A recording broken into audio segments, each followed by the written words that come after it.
नमस्कार सख्यांनो, कशा आहात? आनंदी असाल ना? आज आपण बाप्पाला गुळाचे मोदक करतो, पण ते कसे रवा, खोबरं वगैरे आणि बाकीचं सामान टाकून. तर आता चला आपण चालू करूया. आपण पहिला 1 वाटी रवा, तर ह्यासाठी आपल्याला कढईमध्ये थोडंसं 1 वाटी गूळ, 1 वाटी दूध, 1 वाटी खोबऱ्याचा चून, वेलची पावडर, तूप आणि हा साचा आणि रवा एवढं साहित्य लागतं. ठीक आहे, तर आता आपण चालू करूया. आपण आता रवा भाजायला घेऊ. थोडंसं 1 चमचा तूप टाकायचं आणि रवा भाजून घ्यायचा. जाड बुडाच्या पातेलीमध्ये थोडंसं तूप टाकायचं. 1 वाटी रवा. मेजरमेंट बरोबर असेल तर तुमचे मोदक खूप छान होतात. आणि प्रमाण असं 1 वाटीचं, त्यामुळे विसरण्यासारखं काही येत नाही. 1 वाटी रवा तो भाजून घ्यायचा.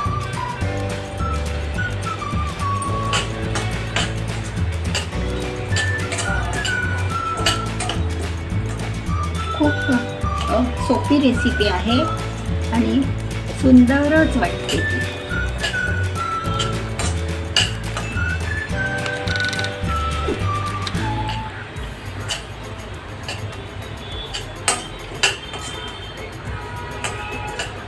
आपण जसा रवा लाडूला जसा रवा भाजून घेतो तसा एकदम छानसा बिस्किट कलरचा रवा भाजून घ्यायचा. उभा राहून भाजलात ना, तर मग थोडी फ्लेम वाढवली तरी चालेल. तो कसा बिस्किट कलरचा झाला पाहिजे रवा, म्हणजे तो मोदकात चांगला लागतो. खूप सुंदर होतात ते मोदक आणि सोपी पद्धत. पिठाची उकड नाही घ्यायची किंवा बाकी काहीही नाही. फक्त रवा हे मटेरियल चांगलं भाजायचं आणि साच्यामध्ये खूप सुबक येतात, सुंदर येतात.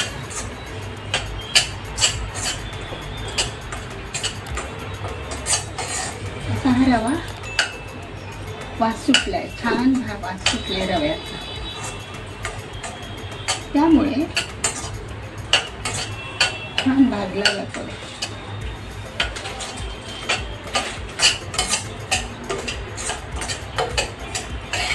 कलर बदलत चाललाय रव्याचा, त्यामुळे एकदम 0 नंबरचा रवा घ्यायचा, बारीक रवा.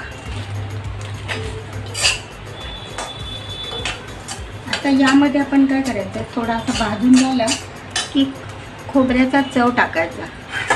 खोबऱ्याचा किस, ओल्या नारळाचा किस टाकला तर थोडा स्वाद चांगला येतो.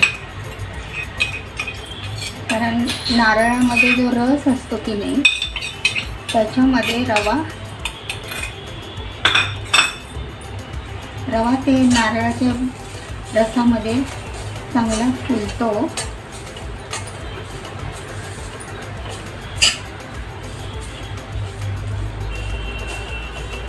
रवा खूप छान फुलतो नारळाच्या रसात. आपण आता काहीच टाकलेलं नाही ना लिक्विड, त्यामुळे रवा चांगला नारळाच्या रसामध्ये, नारळाला जो आमचा रस असतो त्यामध्ये तो फुलतो. बारीक फ्लेम करते मी.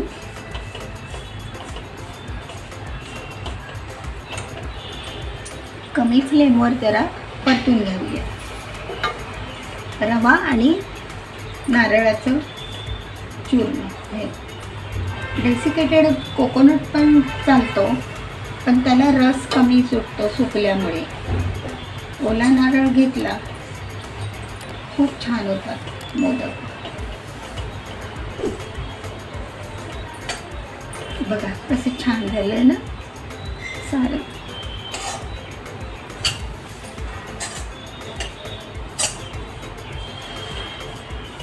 अजून थोडंसं मी भाजून. आता हे दोन्ही चांगलं भाजून झालेलं आहे, त्यामुळे त्यामध्ये आता आपण 1 वाटी दूध टाकूया.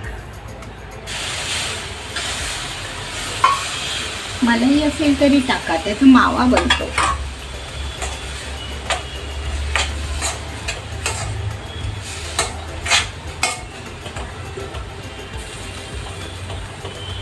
मलाईचं दूध असेल तर बरंच, त्यापासून मावा बनतो आतमध्ये भाजल्यानंतर. छानच झालंय सारं, कमी तेलकट असे हे मोदक. फक्त सुरुवातीला 1 छोटा चमचा टाकला.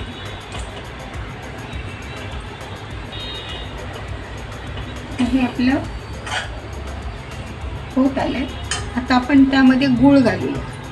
1 वाटी गूळ, सगळं प्रमाण 1 वाटीचं आहे. 1 वाटी गूळ, 1 वाटी साखर, 1 वाटी रवा, 1 वाटी नारळाचं किसलेलं खोबरं. बघा,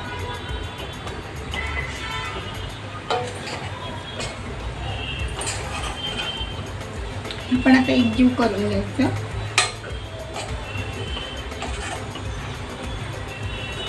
नारळ किसून घालायचा,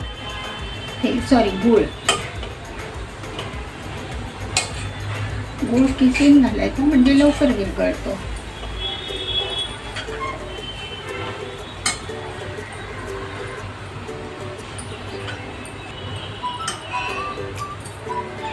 आता हे आपलं मिश्रण तयार झालेलं आहे. त्यामध्ये आपण जायफळ आणि वेलची पावडर टाकायची थोडी, 1 चमचा, आणि ते मिक्स करून घेऊया. अशा प्रकारे आता आपण साच्याला तेल लावायचं आणि मोदक करायचे. असं थोडंसं तयार झालेलं सारण बघा, हे ना तयार झाले, सुटत नाहीये. आणि आपण मोदक भरताना वरती हे पिस्त्याचे काप लावणार आहोत, पिस्ता हिरवा. आणि मोदक भरताना आतमध्ये 1-1, 2-2 असे हे मनुके टाकणार. आता आपण गॅस बंद करूया. साच्याला तेल लावूया.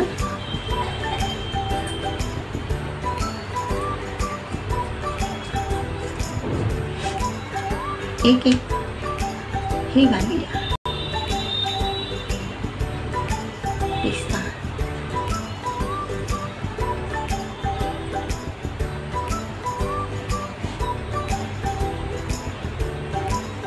गच्च भरायचं अशा प्रकारे साच्यामध्ये,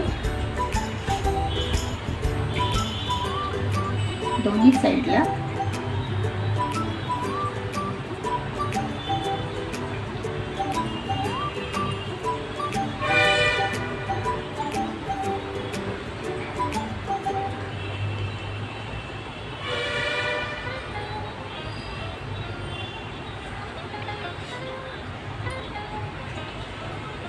थोडं दाबून भरायचं ते.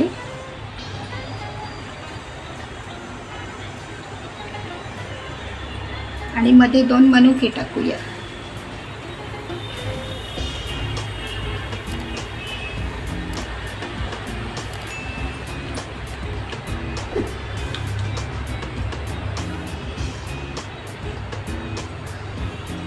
असं हे गच्च करून घ्यायचं.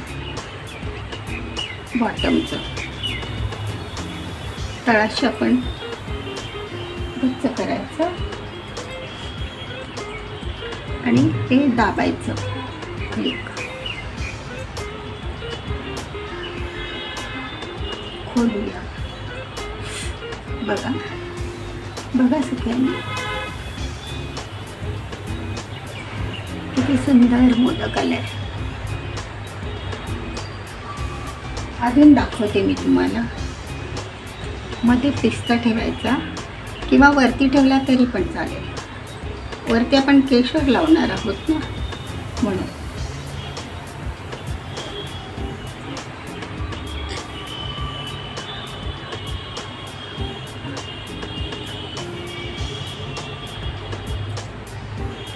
तुम्ही वरती पण ठेवू शकता, असं काही.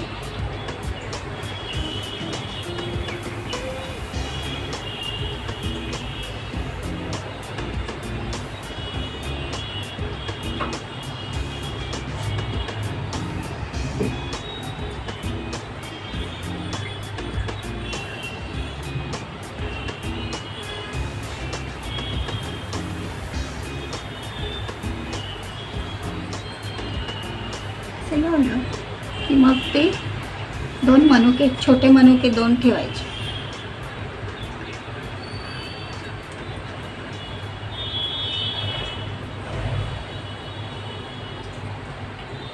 बॉटमचा पार्ट असा दाबून फिट करायचा आणि हे लॉक बंद करायचं.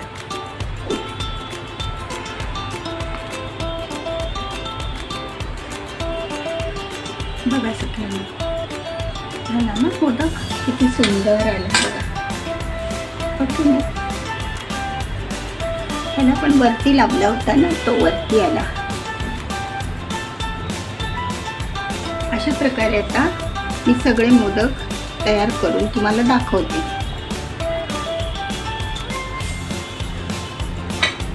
अशा प्रकारे आपले हे गोड खोबऱ्याचे मोदक तयार आहेत. बघा, हिरवे बदाम, पिस्ता लावलेले, केशर लावलेले, किती सुंदर दिसतात ते. बघा, केशर लावल्यावरती पिस्ता, नंतर मनुके आतमध्ये टाकलेत, मनुके आतमध्ये टाकलेत. बाप्पासाठी हे आपल्या रोजच्या एखाद्या 5-9 दिवसांच्या नैवेद्यासाठी पण छान आहे. ठीक आहे सगळ्यांना, कसे वाटले माझे मोदक बाप्पासाठी? लाईक करा, सबस्क्राईब करा, शेअर करा. धन्यवाद.